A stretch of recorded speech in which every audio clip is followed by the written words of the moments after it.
Assalamualaikum warahmatullahi wabarakatuh.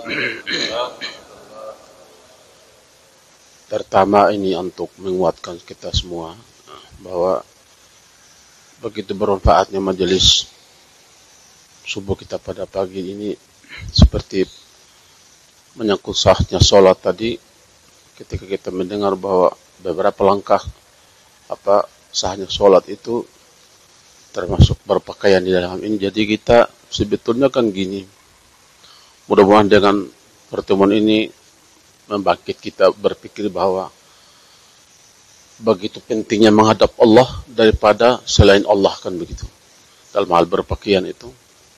Jadi dengan kita mendengar ini, supaya kita juga sudah harus punya betul pemahaman dalam sholat. Terus keduanya, ini pertanyaan tentang penentuan arah kiblat itu. Ketika kita berada di atas kendaraan laut, jadi pada mulanya itu misalnya di kapal ada penentuan kiblat gitu. Tetapi dalam perjalanan sholat itu, kapal itu berubah arah itu. Ya, bagaimana hukum tentang ini, tentang ketentuan kiblat seperti ini? Saya juga belum paham persis. Maka sementara sampai ini dulu. Assalamualaikum warahmatullahi wabarakatuh.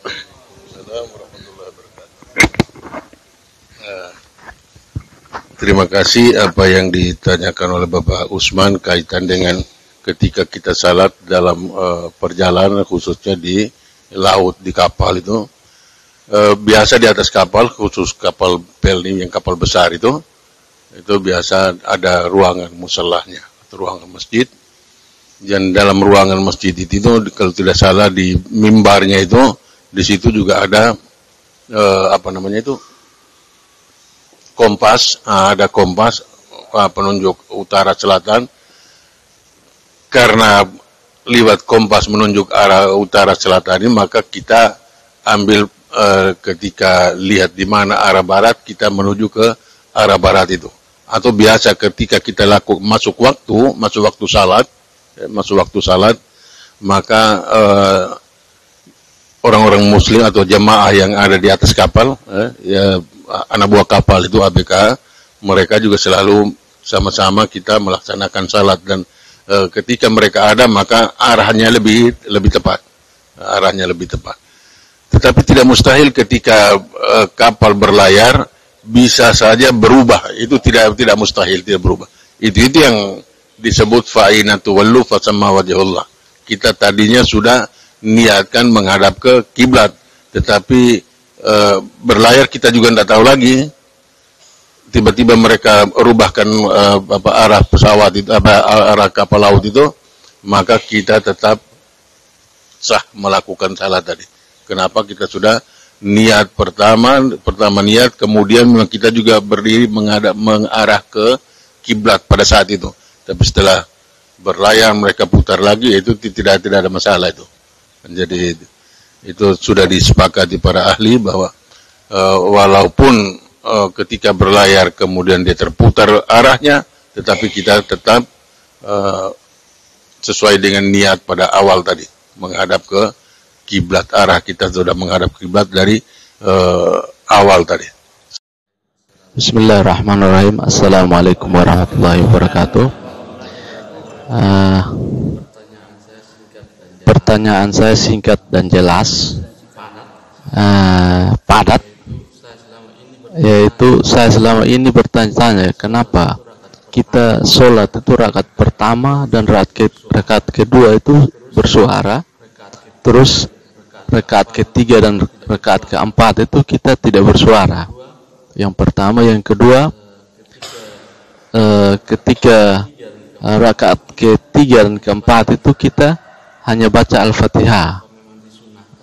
Apa memang disunahkan atau memang wajib? Mungkin pertanyaan saya, mungkin hukumnya. Demikian. Terima kasih apa yang ditanyakan oleh Om Polisi ini. Saya juga dulu ketika masih kuliah juga kita tanya pada dosen, khusus dosen fikih kaitan dengan ibadah ini. Mereka juga jawab bahwa itu yang dilakukan oleh Rasulullah. Sallu kama ra'aitumuni usalli. Lakukan salat seperti yang kamu melihat aku salat. Maka ketika para sahabat melihat, kemudian para tabiin melihat, para tabiin melihat, sampai kepada para ulama, sampai sekarang itu mereka lihat itu seperti itu. Kenapa ya, nanti kita juga tidak tahu. Yang jelas sudah dilakukan oleh Nabi ketika itu 2 rakaat pertama ketika lakukan duhur atau asar, melakukan isya, subuh, maghrib, ada suara, kemudian rakaat yang ketiga dan keempat isya itu yang tidak ada suara. Itu yang sudah dilakukan oleh Nabi sejak itu seperti itu.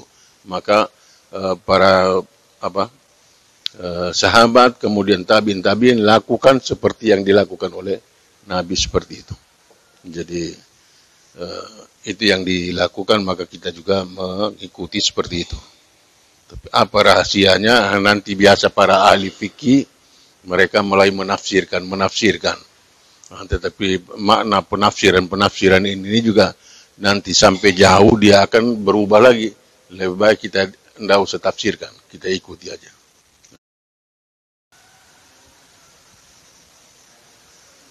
Oh ya, kenapa?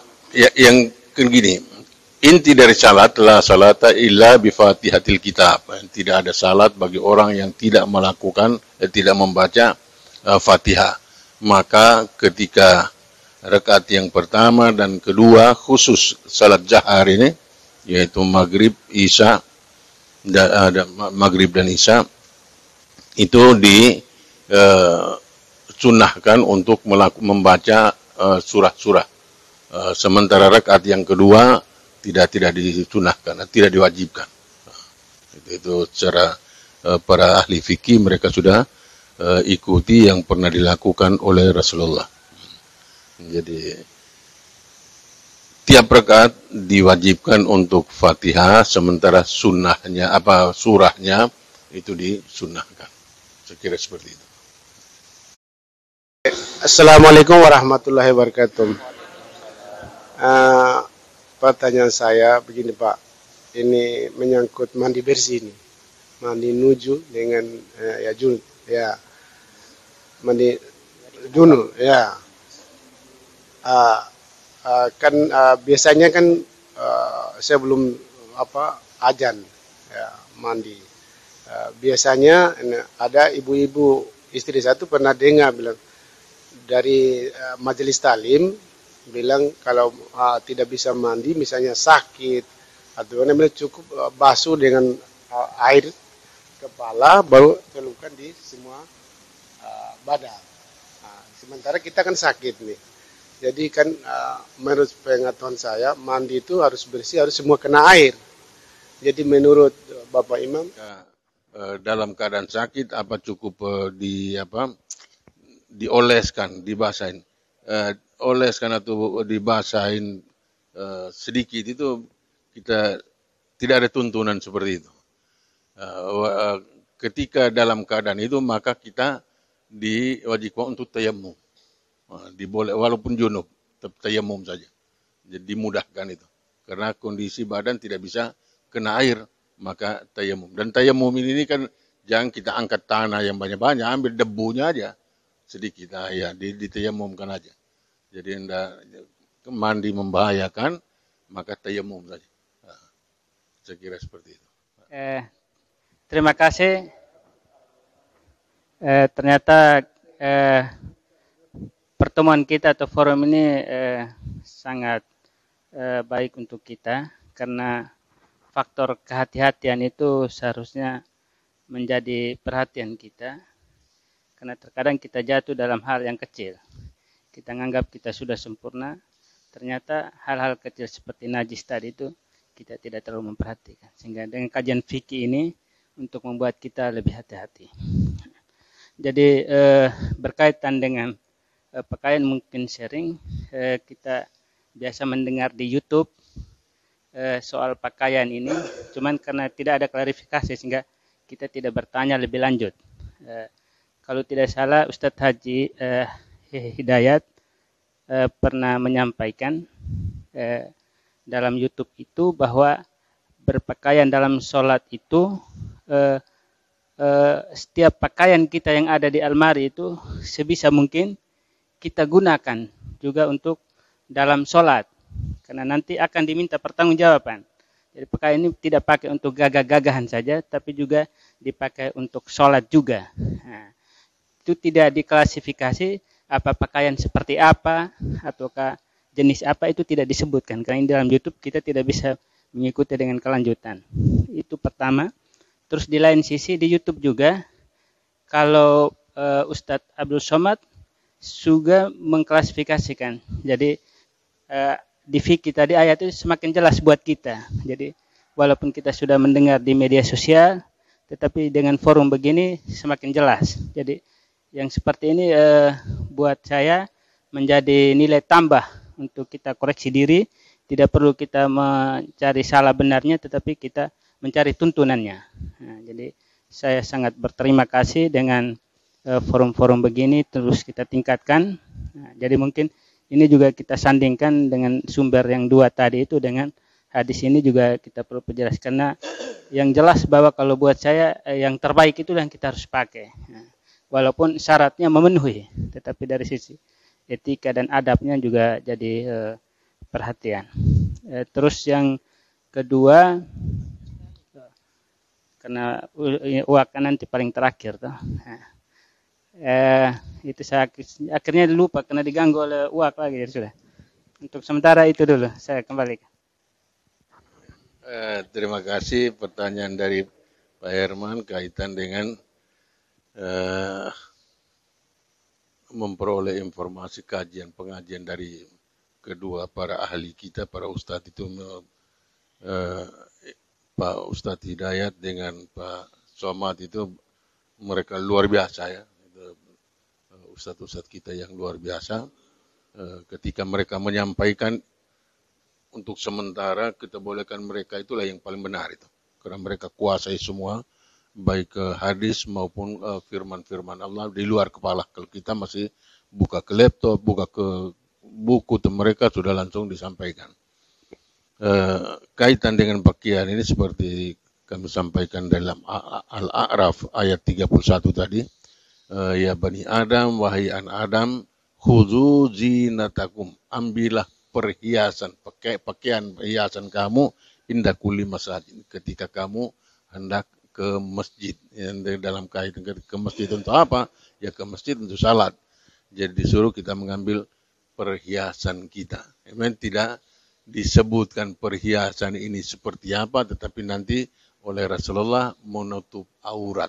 Nah, pakaian yang menutup aurat, sementara dalam Al-Quran disebut perhiasan. Yang nama perhiasan ini berarti sesuatu yang lebih bagus, yang kita memahami itu. Jadi ini yang seperti yang sudah disebutkan tadi oleh kedua beliau, kedua ustadz kita, apakah Ustadz Hidayat maupun Ustadz Somad, mereka juga tidak menyebutkan seperti apa, tetapi tinggal kita yang mengenakan ini, yang terbagus untuk kita ini seperti apa.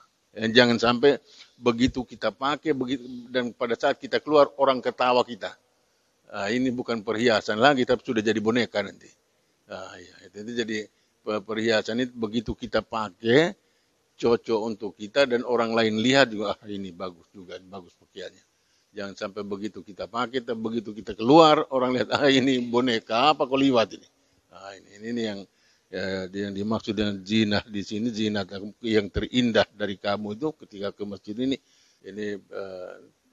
lepas kepada kita untuk mengenakan atau menafsirkan yang terbaik itu buat kita itu yang mana. Saya kira seperti itu. Terima kasih atas kesempatan ini. Sebenarnya saya sudah lama kepingin hal-hal seperti ini. Karena rasa-rasa selama ini saya mungkin merasa belum sempurna Islam saya. Sebenarnya pertanyaan saya ingin sampaikan sebenarnya banyak, mungkin pada kesempatan ini cukup 2 saja atau 1 saja dulu. Mungkin pertama-tama tadi saya dengar salah satu syaratnya Islam apa tadi, mengucapkan 2 kalimat syahadat ya. Salah satu contohnya orang yang non muslim baru masuk Islam, terus mengucapkan 2 kalimat syahadat dan disyahadatkan. Nah, menjadi pertanyaan saya, kalau kita ini kapan kita mengucapkan 2 kali syahadat dan kapan disyahadatkan, siapa yang mensyahadatkan kita. Kemudian kedua, kita melakukan sholat ini, mana itu sholat? Kalau orang menyatakan bahwa sholat itu mulai dari mengucapkan takbir ihram diakhiri dengan salam, itu kan syarat sholat. Yang dikatakan sholat itu mana? Makasih. Assalamualaikum warahmatullahi wabarakatuh. Terima kasih Pak Wak. Tadi kaitan dengan bahwa ketika seorang yang baru masuk Islam maka dia perlu disyahadatkan, sementara kita kapan kita disyahadatkan dan siapa mensyahadatkan kita. Ya, terima kasih. Ini saya juga minta maaf bahwa pertanyaan-pertanyaan seperti begini ini sudah boleh dikatakan di luar fikih itu. Kenapa dulu di luar fikih? Karena urutan-urutan fikih yang kita lihat tidak ada seperti itu. Tetapi kita berupaya untuk menafsirkan. Kan tidak sedikit juga kita baca kitab-kitab, baca buku-buku bahwa kita sudah ada dalam Islam, maka ketika kedua orang tua kita berhubungan ketika itu diawali dengan doa. Diawali dengan doa sehingga apa yang keluar dari diri laki-laki dan apa yang keluar dari diri perempuan berhubungan ketika itu juga berhubungan dalam kaitan dengan ibadah. Dalam kaitan dengan ibadah. Jadi mereka masuk ke dalam rahim juga sudah diawali dengan tuntunan-tuntunan agama tadi. Jadi dia tidak bergaul secara seperti hewan-hewan itu, tetapi dia bergaul seperti lazimnya seorang yang beriman. Maka ketika pertemuan keduanya ini juga pertemuan diawali dengan ibadah tadi. Kalau diawali dengan ibadah, maka paling sedikit ada Allah yang disebut di dalam. Ada Allah yang disebut di dalam, ada Rasul yang disebut di dalam. Kemudian ketika kita begitu jadi janin, pertemuan sekian puluh hari antara jasad dan sudah jadi segumpal darah dan sudah menjadi segumpal daging, mau jadi orang, maka datanglah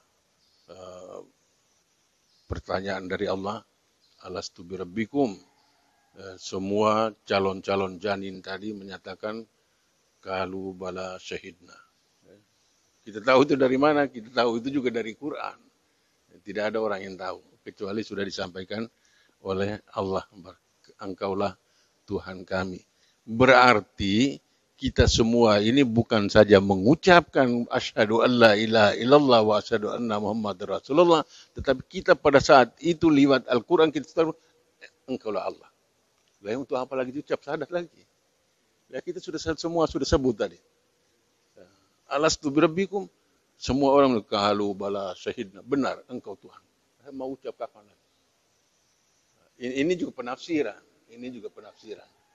jadi kalau mau secara formal seperti urutan fikih, memang kita tidak temukan.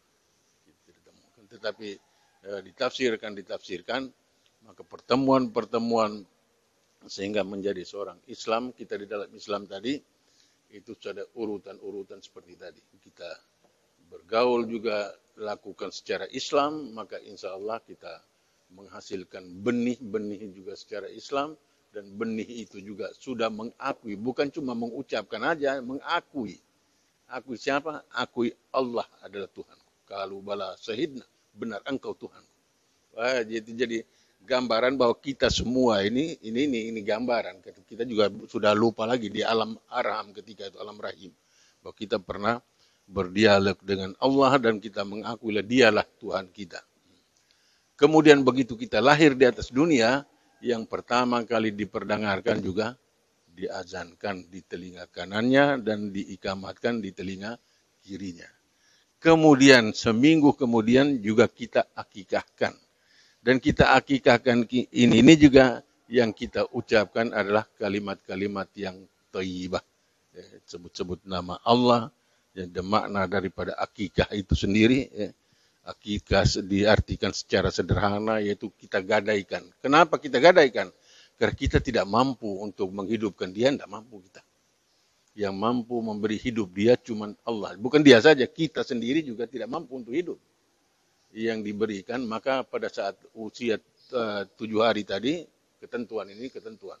Nanti ada orang sampai 3 bulan, ada yang 1 tahun, itulah diberi keluasan. Tetap ketentuan yang dilakukan oleh Rasulullah seperti itu. Umur 7 hari diakikahkan. Diakikahkan ini untuk apa? Agar kita kembalikan mohon kepada Allah, perlindungan kepada Allah, kita gadai kepada Allah. Ini kami tidak mampu ya Allah, kami hanya jalankan aturan hidup seperti ini, tapi dia selamat dan tidak semua urusan Allah. Kita tidak mampu. Jadi saya kira seperti itu. Iya. Nah, itu yang ini lagi-lagi ketika kalau kita bicara secara fikih itu tidak termasuk. Karena itu sudah masuk ke istilahnya hakikat. Sesuatu yang kita bicarakan menyangkut masalah hakikat, maka apa yang Bapak pernah dengar entah dari guru atau dari siapapun juga, itu benar, tidak disalahkan. Tetapi bisa juga dipersalahkan oleh orang lain.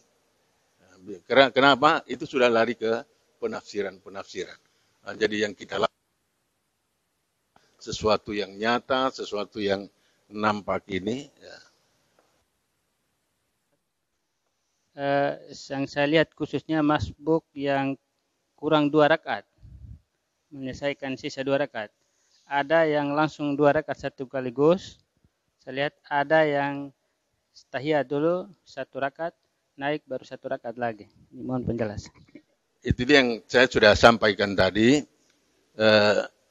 Kalau bisa kita khusus menyangkut masalah sesuai yang kita bicarakan ini. Masbuk, insya Allah nanti akan kita masuk ke babnya itu. Nah, karena gini, andai kata kita lanjut sebut, bukan salah, bukan tidak boleh. Hanya tumpang tindih. Sesuatu yang belum kita masuk ke, taruhlah ke poin babnya, tetapi kita sudah bicarakan. Nah, itu. Saya kira seperti itu. Insya Allah nanti kita akan masuk sedikit-sedikit. Dan saya juga minta maaf ini terlalu lama ini, kita sudah molor waktu terlalu jauh nih.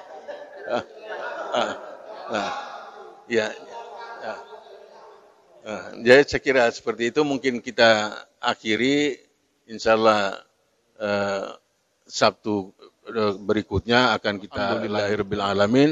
Assalamualaikum warahmatullahi